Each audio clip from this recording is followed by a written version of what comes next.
Good afternoon, good evening, and good morning from wherever you are, and welcome to this.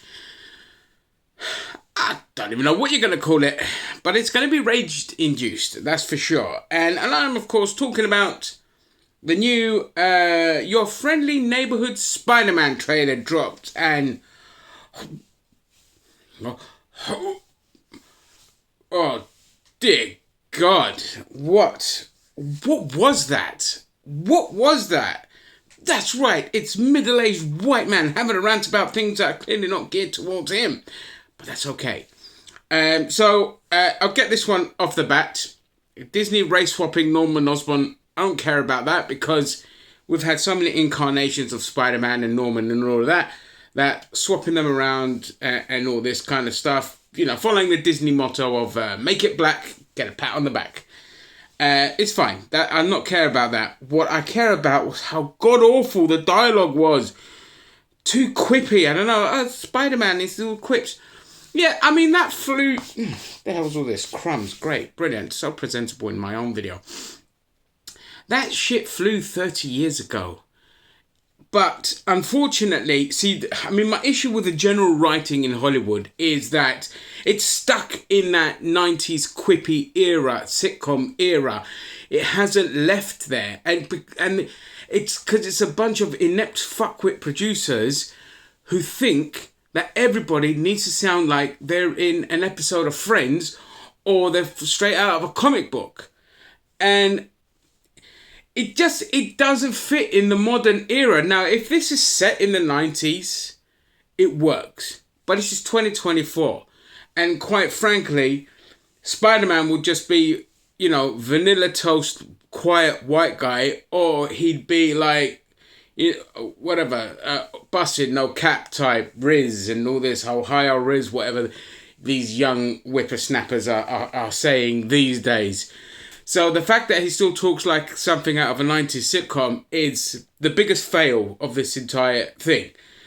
Second that to the fact that it doesn't look very good either. I like the animation style. Like I'm always a lover of animation, and I like something different. Like the Teenage Mutant Ninja Turtles cartoon that came out, it was garbage, but I love the animation style. I always like when they try something different. And this is cool because it's got like is it Kirby or Ditko? It's probably like a Kirby-esque type vibe to it. And I kind of like that they're going with that. But the problem is, when you set it in a modern era and you've race swapped certain characters that can't carry that kind of Kirby look, it falls a bit flat, unfortunately. But I like that they've gone with that. Yeah, it just could have been less fun in tone. It's too Disney-esque in that regard. And considering, let's face it, the majority of people that are going to watch this are going to be adults, it really missed the mark. And I couldn't bear it. It's let's hope, in fact, although this is Disney, so I know it's not going to be like that, let's hope they've just done a Transformers and completely botched the trailer and that the rest of the show isn't as frustratingly annoying to hear them speak.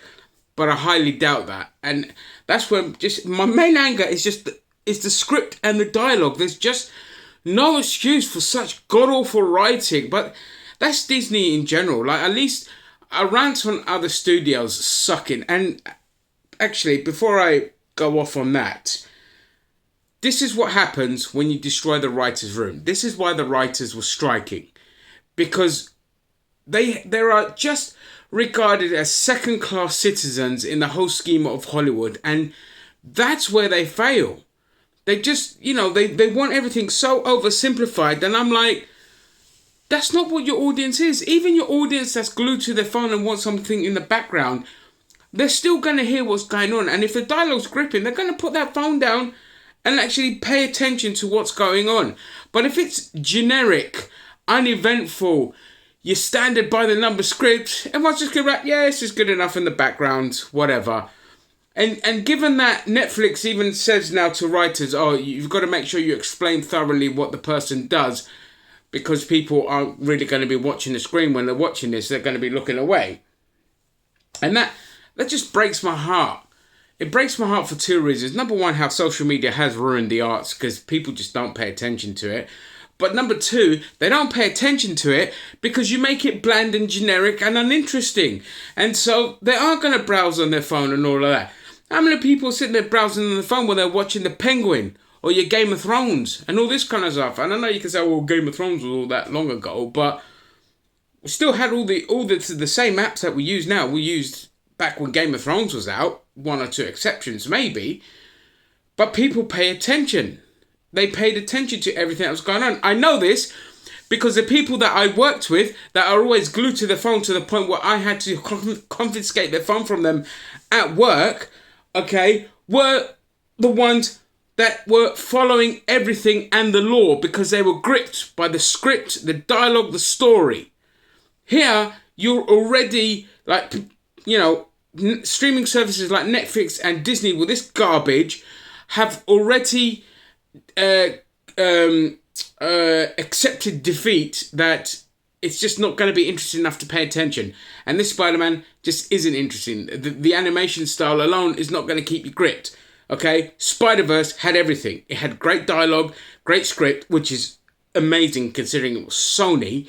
But of course, when you've got really good directors, that helps. All right, but everything about Spider-Verse was fantastic and people were glued to it. There's no reason for me to glue to it. I'm not interested in it. It's bland, it's stupid, and it's frustrating to hear. So yeah, huge miss on there. Disney have officially killed Star Wars, by the way, because even Skeleton Crew, which is okay, it's not great. Okay, and the only interesting things in Skeleton Crew are, of course, Jude Law, who is, your British guy who's going to take something and make it interesting, and the mystery of the planet. Okay? The pirates, they're just like background noise. The kids, no disrespect to the kids, I'm sure they'll grow to be fine because even Daniel Radcliffe wasn't a great actor as Harry Potter. He's one of the best around at the moment. He's so versatile and fantastic. So I'm not dissing the kids. I'm sure the kids will grow up to have a wonderful career and do well. They just weren't the right casting for Skeleton Crew. They missed the mark with those kids. They're not interesting. They're not written interestingly. One has a huff and the other one just is angry all the time. The other two are just there. You know what I mean? So it's a little bit like it's a miss, and I feel bad for those kids. Whereas you look at Stranger Things, it was the fucking kids you were gripped on. And of course, Winona Ryder's phenomenal performance. But it was the kids. They were so bloody good. And it's evident because all of those, well, not all of those kids, but at least 3 of those kids are constantly in work. They're constantly getting work. And, you just, because they're really bloody talented. Anyway, I digress. I've gone off on a tangent here, but I'm just saying, like, the whole Disney ethos is they've killed Star Wars now because, oh yeah, that was it. Skeleton Crew is not even breaking into the top 10, either Disney Plus or on any streaming, like, charts. So, Star Wars is officially dead. People might come back for Andor Season 2, but don't hold your breath, because even that had a decline, because all the damage is done with Star Wars. And until we see like Kennedy gone and Filoni and Favreau gone, I'm sorry, because all 3 of them are just mediocre. Until we see them gone, people just aren't going to come back. You hire Simon Kinberg, for God's sake. But they're also doing the same with the MCU. Like, you look at the MCU and it's just knee-jerk reaction. Quick, let's get Chris Evans back. Quick, let's get Robert Downey Jr. back. Because we don't have the patience to rebuild what we had. You struck gold with Deadpool and Wolverine. That should have spun off into the X-Men universe, and you've gone into that universe now, and then created that, and then it all kind of inevitably leads to the battle world and all this. But instead, you just knee-jerk reaction, rush.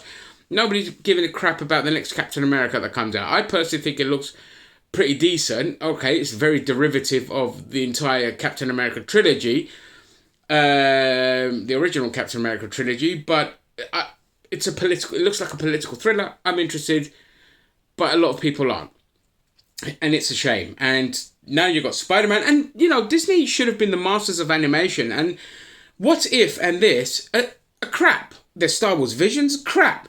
It's all crap. So, we have to rely on like I mean, and don't get me started on DC with James Gunn, because Creature Commandos, it's the writing's even worse than what this appears to have. So yeah, we're in limbo at the moment, and unfortunately, it's not going to get any better because Hollywood studios don't give a crap about creativity. They just want to churn out bland, heartless rubbish. And on that note, let chaos reign supreme. Goodbye. And let me know your thoughts down in the comments below, please.